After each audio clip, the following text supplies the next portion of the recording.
দাদি আমি তো আপনার দোকান করলাম, আপনি কিছু পয়সা পাইছেন? আপনি বাড়ি কই?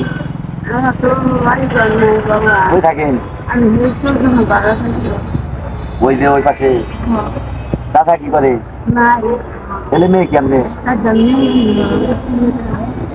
চারটা মেয়ে। আমার দুইটা মেয়ে খালি, আমারও ছেলে। আপনার নাগালি আমি সমস্যা নাই, আল্লাহ দেখবো। এত কথা আপনার এই দোকান আমি চালাইলাম, বুঝছেন? আমার খুব ভালো লাগছে। আমি এইটা তো বুঝতাম না কে, আমার যদি আপনি যদি কামাই করে খেয়ে আমার কি কম করবো? আপনি যদি কোনো সময় প্রয়োজন হয়, চোখের যদি কোনো সমস্যা থাকে, যদি প্রয়োজন হয় তাহলে আমার কাছে যাইবেন।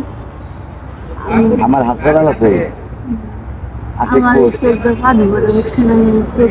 আপনি যেদিন যাইবেন আপনার সব ফ্রি, এক টাকাও লাগবো না, এক টাকাও লাগবো না। আপনি যদি কোনো ডাক্তার দিয়েছি তাও লাগবো না, পরীক্ষা করতে যা লাগবো তাও লাগবো না, কিছু লাগবো না।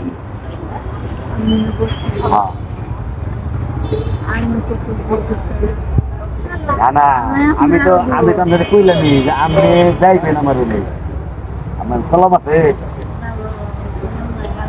কলম নেই কারো কাছে না। কলম থাকলে আমার নাম্বারটা লিখে দিতাম, যদি কোনোদিন যান সকালে। আমি সকালের দিকে 12টা পর্যন্ত থাকি হাসপাতালে। তারপরে আমি মানুষের বাড়ি বাড়ি ঘুরি।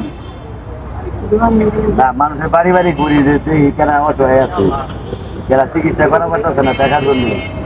তার বাড়িতে যাই, তার গাড়ি ভাড়া নেই, তার গাড়ি ভাড়াও দিয়ে চিকিৎসা তো মাগ নাই, তারপরে গাড়ি ভাড়াও দিয়ে। অপারেশন যদি লাগে তাও মাগ না, অপারেশনের টাকাও নিয়ে গাড়ি।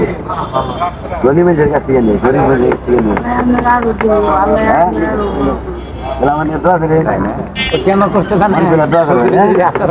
আপনি জিনিস তো বুঝা পাইছেন, আপনি মেলা মানুষ গেছেন তো।